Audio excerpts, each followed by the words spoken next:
এবার সংসদ নিয়ে আসেন। হুম। আমি রাষ্ট্রবিজ্ঞান ছাত্র, লর্ড ছাত্র, আন্তর্জাতিক সম্পর্ক ছাত্র।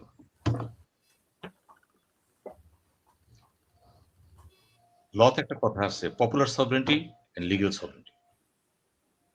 Popular sovereignty lies in the people. Legal sovereignty in the parliament. Popular sovereignty is Article 7. এই সভরেন্টিটা কি করে? জনগণ ভোটের মাধ্যমে ট্রান্সফার করে কার কাছে? পার্লামেন্টের কাছে। তোমরা বৈধভাবে আইন প্রণয়ন করো, দেশ চালাও।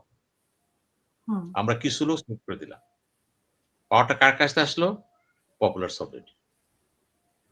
এই পপুলার সভরেন্টি ট্রান্সফার হয়ে গেল কার কাছে? আপাতত ট্রান্সফার না, দায়িত্ব দিয়ে রাখলো, কিন্তু ট্রান্সফার করে নাই, কিন্তু দায়িত্বটা যে কেমন টেনে, এটা বলতে রেফারেন্ডাম, রিকল, ইনিশিয়েটিভ, বিভিন্ন পদ্ধতি আছে কিন্তু ইউরোপের, টেনে নিতে পারে কিন্তু এটা। অর্থাৎ তোমার কাছে দিলাম, প্রয়োজনে আমি নিয়ে নিতে পারি, কারণ আমি মৌলিক মালিক। এখন পার্লামেন্ট বলা হয় সার্বভৌম, পার্লামেন্ট সেভাবে সার্বভৌম না। লিগ্যাল সভরেন্টি বলে সার্বভৌম, সার্বভৌম হচ্ছে একমাত্র পিপুল। পার্লামেন্টের সার্বভৌম যখনই বলবেন, তখনই সাথে সাথে বলে নেবেন ইট ইজ পার্লামেন্ট সার্বভৌম because popular sovereignty has given right parliament to act as legal, to enjoy the legal sovereignty for the people. This is the real definition. কিন্তু উল্টা পাল্টা ডেফিনেশন দিয়া রহস্য দেখা না বুঝে কথা ঠিক হবে না। কিন্তু এখন আসে, রেফারেন্ডাম হচ্ছে একটা গণরায়, গণভোটের ভিত্তিতে গণরায়। এটা সরাসরি জনগণ বলে দিচ্ছে আমরা এগুলি চাই। যখন চাইলো, কখন? জিয়ার সময় চাইছে একবার, এরশাদও চাইছে একবার, ভিন্ন প্রেক্ষাপট ছিল। এবার প্রেক্ষাপটটা গণ অভ্যুত্থান, অনেকগুলো চাহিদা ছিল, 30টা দল ডাকছে। জনগণ তো বলছে যে আমি হাতে ভোট দিয়েছি, কিন্তু হাতে কি কি আছে আমি তো পড়ে দেখি নাই। 84 না কতটা পয়েন্ট আমি তো পড়ে দেখি নাই। 84 তে পয়েন্টে আমার ভালো খারাপ। জনগণের কথা বলবেন না।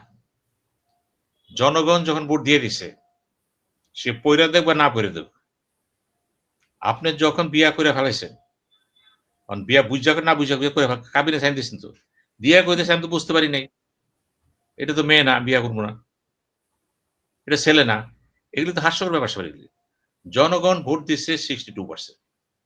খেয়াল করবেন কোন সপক্ষে? এই রেফারেন্ডাম।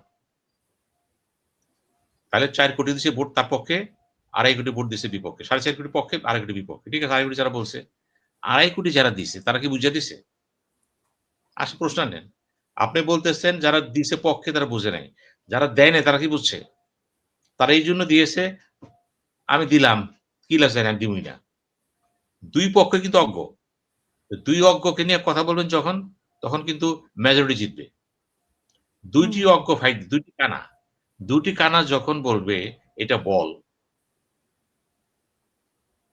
এখন এইটাও তো বলা হয় যে সরকার হ্যাঁ ভোটে জিতিয়ে এনেছে, মানে হ্যাঁ ভোট জিতে নেই, জিতিয়ে এনেছে নির্বাচন কমিশন বা সরকার। জিতিয়ে এনেছে তো, আপনি তো জিতে ফেলাইছেন, তো গেজেট তো হয়ে গেছে, শুধু গেজেট হনে দেখেন। এই রেফারেন্ডামের পাওয়ারটা যে কি, এটা সামনে আর আলোচনা আসুক না, পার্লামেন্ট বসলে আমরা কথা বলবো। দেখেন, রেফারেন্ডামটা যখন পার্লামেন্টে অনুমোদন হয়ে যাবে, আটকাতে পারবে না কিন্তু। এটা কিন্তু সেই রেফারেন্ডাম, খেয়াল করবেন। পারতেন কোনটা? রেফারেন্ডাম যদি পাস হয়ে যায়, পার্লামেন্টে করার কিছু নেই, কারণ পার্লামেন্টের চেয়ে বড় শক্তি তো রেফারেন্ডামের। পার্লামেন্ট এনজয় করছে legal sovereignty on behalf of the people. Referendum is direct by the people, by the people. দুইটাকে এক করে ফেলেন, পাশাপাশি দাঁড় খেলেন। আমি যারা সংবিধান বিশেষজ্ঞ যারা শুনতেছে আমার টকশোটা, আমি তাদের বলতেছি, ডিপে চান না কেন? ডিপে যান যদি মানুষকে মনে করেন সর্ব lies in people, not in parliament. Parliament enjoying the right on behalf of the people. People ইচ্ছা করলে একটা লয়ে যেতে পারে। এটা ওই যে গণঅভ্যুত্থান করছে না, করছে তো। বহুতে দেখেন বড় বড় রাষ্ট্রবিজ্ঞানী যারা আছে, তখন অনেক আছে বড় বড় রাষ্ট্রবিজ্ঞানী, তারা কিন্তু বলে গেছে এটা 300 বছর আগে, যে গণ অভ্যুত্থান হচ্ছে জনগণের রায়। 90-তে গণ অভ্যুত্থান হয়নি, সংবিধান কই ছিল? কই ছিল সংবিধান? সংসদীয় গণতন্ত্র কই ছিল? পাশ করার আগেই তো খালেদা জিয়া প্রাইম মিনিস্টার হয়ে গেল।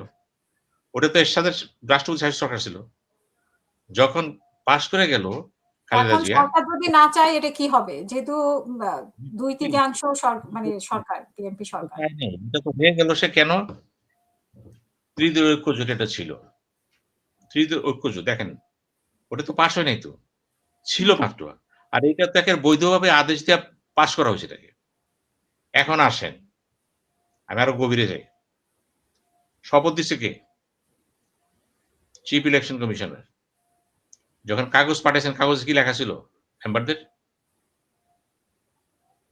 গণভোটটা কি? গণভোট, পার্লামেন্ট এবং সংস্কার পরিষদের শপথ হবে।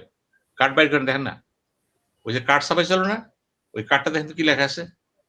আপনি কিন্তু সংসদ থেকে দাওয়াত দিচ্ছেন তাকে এবং যখন স্পিকারের জায়গা থেকে মানে মানে নিয়ম অনুযায়ী ইলেকশন কমিশন আসলেন, উনি যদি দ্বিতীয় শপথ করান, উনি অবৈধ কাজ করছেন।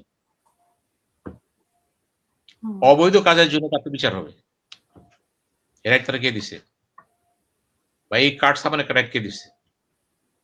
সংসদে শপথ নিল, নিজেরা নিচ্ছে না কেউ নেওয়াইছে? সবার আগে তো কার্ড বেড়ে যারা হলো চিফ ইলেকশন কমিশনার। এই হুম, ইলেকশন কমিশন তো আবার সংসদে শপথ দিচ্ছে। তাহলে তো স্পিকার ভ্যালুলেস হয়ে যায়। সংসদ ভ্যালুলেস। এই ডিবেট আসবে কিন্তু এই ডিবেট এখন আসে নাই কিন্তু সামনে আসবে। আপনি তখন দেখবেন জামাতের পক্ষে যারা আছেন, এমন সমস্ত লোকজন সেখানে আছেন। তাদের থিঙ্ক ট্যাঙ্ক গুলো এত উন্নত মানের। তারা তো বলছে তারা ছায়া সরকার করবে। এবং হুম, তারাও কিন্তু যুক্তিতর্ক আগায় থাকবে এখানে। এবং আল্টিমেটলি গণভোট জিতবে। এবং ১৮০ দিনের মধ্যে যদি আপনারা কোন ব্যাপারে একমত হতে না পারেন, হুম, কি লেখা আছে? অটোমেটিক্যালি স্বয়ংক্রিয় হয়ে যাবে এটা। তো সালাউদ্দিন সাহেব যেটা বলতেছে, ওরম বলবেন যে বিডিআর এর কথা বললেন একবার যে বিচার কমিশন হবে, পরে বললেন না পুরাপুরি নেই, হবে না। পুলিশের কথা বললেন বিচার হবে, পরে বললেন না হবে না। উনি কিন্তু ইতিমধ্যে ২ টা গুরুত্বপূর্ণ বিষয়ে দ্বিমত পোষণ করে সরে গেছেন কিন্তু। এখন তিনি যেটা বলতেছেন, তিনি আইনের ছাত্র। ঢাকা ইউনিভার্সিটি আইনের ছাত্র ছিল। লেখাপড়া করছে। আমিও তো ঢাকা ইউনিভার্সিটি আইনেরই ছিলাম।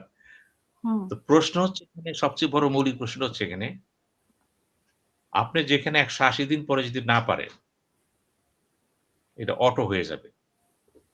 তখন যদি সুপ্রিম কোর্টে আপনি যান, বিচারপতিদের মাথা চুল একটা থাকবে না তো। বাংলাদেশের সাংবিধানিক সংকট হয় নাই কিন্তু। এই যে আসতেছে সামনে। এখন কিন্তু এখান থেকে বড়, বড় বিচারপতি জন্ম হবে। খুব দক্ষ বিচারপতি জন্ম হবে। আমি সেজন্য বললাম বিচারপতি পদে যারা আছেন, এখন থেকে নতুন আরো লেখাপড়া শুরু করেন। আরো রেফারেন্স সামনে দেখা শুরু সামনে করেন। অনেক বড় একটা সংকট আছে। এই জুলাই সনদ, এই গণভোট স্বীকৃতি। কিন্তু যে পড়াবে মানে কোথায়? ৬ মাস সুপ্রিম পরে কোর্টে। কি হবে? ৬ মাস ৬ মাস না ৫ মাস পরে কি হবে সেটা? সুপ্রিম কোর্টে সুপ্রিম কোর্ট কি হইছে? হুম, ইতিমধ্যেই সেপারেশন অফ পাওয়ার যেটা করা হইছে, এটাও তো পাস হবে পার্লামেন্টে। আপনি তো অর্ডিন্যান্স করেছেন না। পার্লামেন্টে পাস হবে। বিএনপিকে পাস করতে হবে তাহলে। বিএনপিকে তো পাস করতে হবে এটা। বিএনপিকে আরো পাস করতে হবে। ২ বারের বেশি কেউ প্রধানমন্ত্রী হতে পারবে না। Continuous or not, 2 Times. আরো দেখতে হবে অপোজিশন থেকে ডেপুটি স্পিকার আসবে। আরো দেখতে হবে রাষ্ট্রপতির ক্ষমতা বাড়াতে হবে। আজকে তো উনারা বলেছে ডেপুটি স্পিকার আসবে ইয়ে থেকে, বিরোধী বললাম তো দল থেকে। ডেপুটি স্পিকার আসবে অপোজিশন থেকে। হুম, কোথায় আসছে? জুলাই সনদ। আপনি সাইন দিয়েছেন তো। সবচেয়ে আপনি সাইন দেন না ব্যাপার না তো। এটা গণভোটে জিতে গেছে। যেমন আপনি জিতে গেছেন। আপনি যেহেতু বেশি সিট পাইছেন, জিতে গেছেন। আপনি জিতেছেন বাস্তব, ওটা তো বাস্তব।